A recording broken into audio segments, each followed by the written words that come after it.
नमस्कार दोस्तों, मैं कमल बागतलिया फिर हाजिर हूं आपके सामने लेकर एक और नया कथा सार।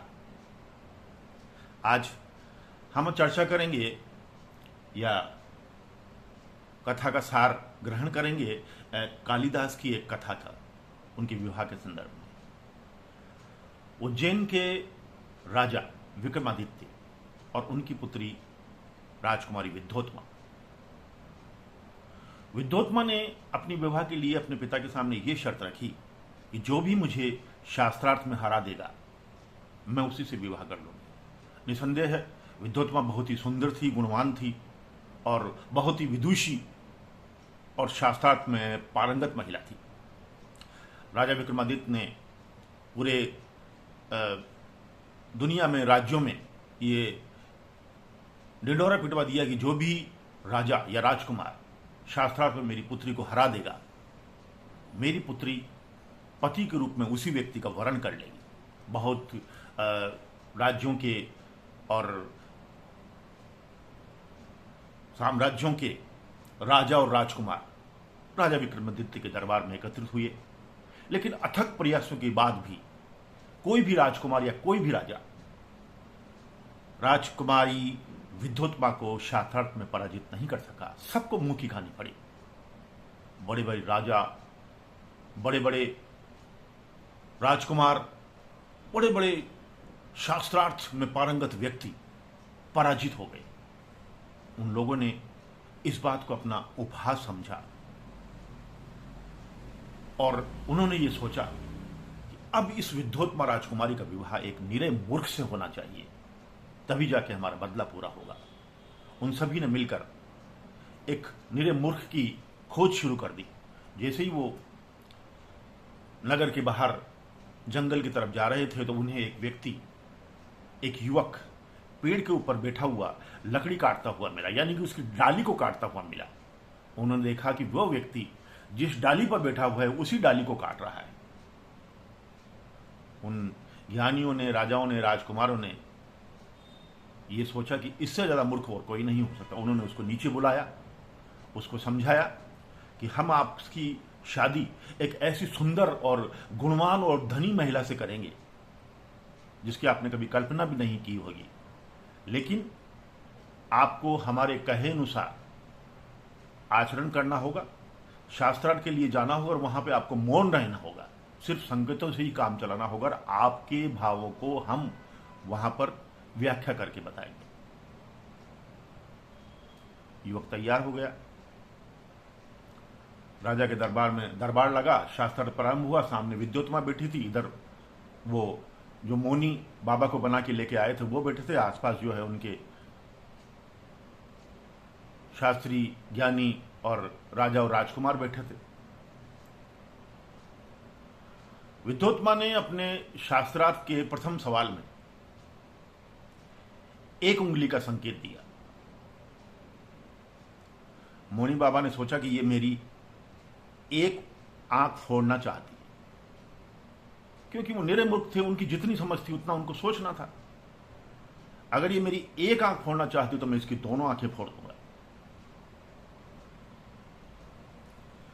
लेकिन विद्योत्मा का भाव यह था कि ब्रह्म एक है।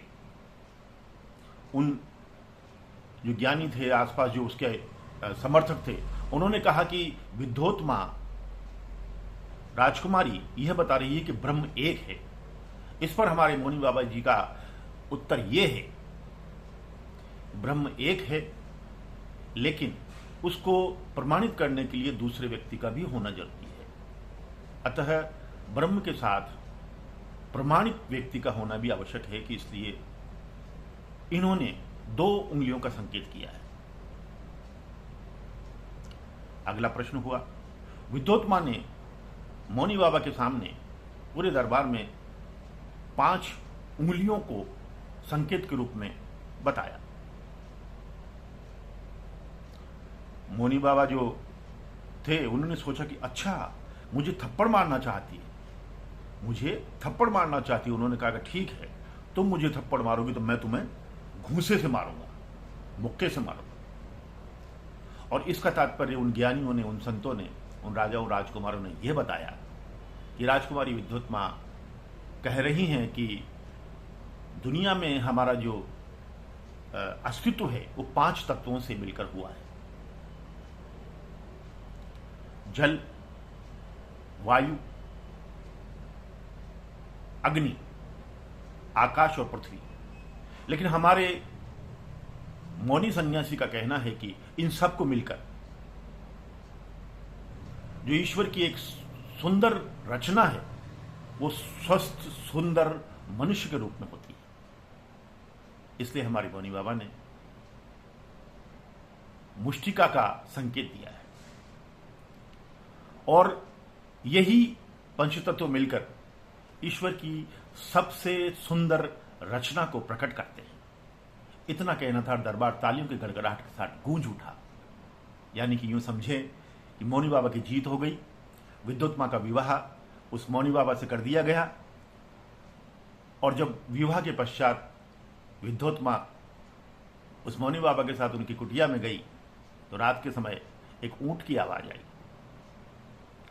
विद्युत्मा ने उनसे पूछा, विद्युत्मा ने उनसे पूछा, संस्कृत में पूछा कि किम ततः। तो उस व्यक्ति ने उत्तर दिया, जो विवाह करके लाए थे, कि उट्र, यानी कि ये ऊंट है, जबकि उनका उच्चारण होना चाहिए था उष्ट्र। विद्युत्मा ने भांप लिया कि यह एक निरा मूर्ख है, गंवार है और बिना पढ़ा लिखा व्यक्ति है। विद्युत्मा ने तुरंत उसको फटकारा, डांटा और अपने घर से निकाल दिया कि अगर आपको मेरा वरण करना है, मेरे साथ पत्नी के रूप में रहना है, तो आपको शास्त्रार्थ में पारंगत होकर आना पड़ेगा, वरना आप मुझे अपना मुंह मत दिखाना। मौनी बाबा वहां से चल पड़े। जगह जगह भ्रमण किया।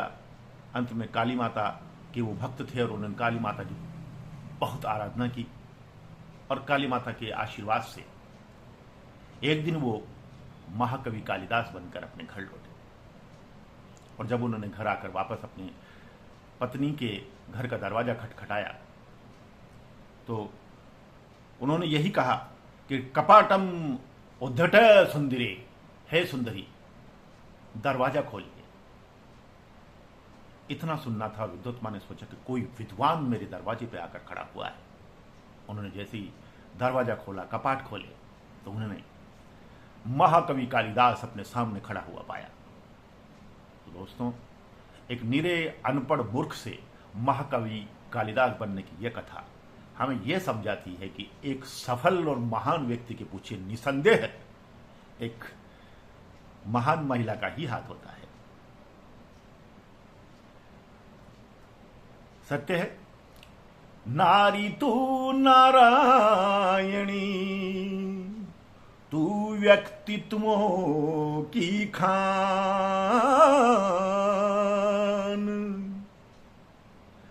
और प्रेम आशीष से तू बना दे आदमी को इंसान, आदमी को इंसान।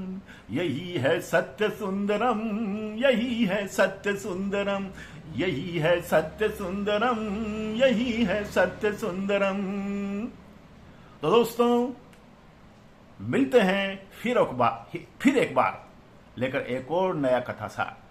तब तक के लिए धन्यवाद, आभार, प्रणाम। जय जय सिया राम, जय जय सिया राम।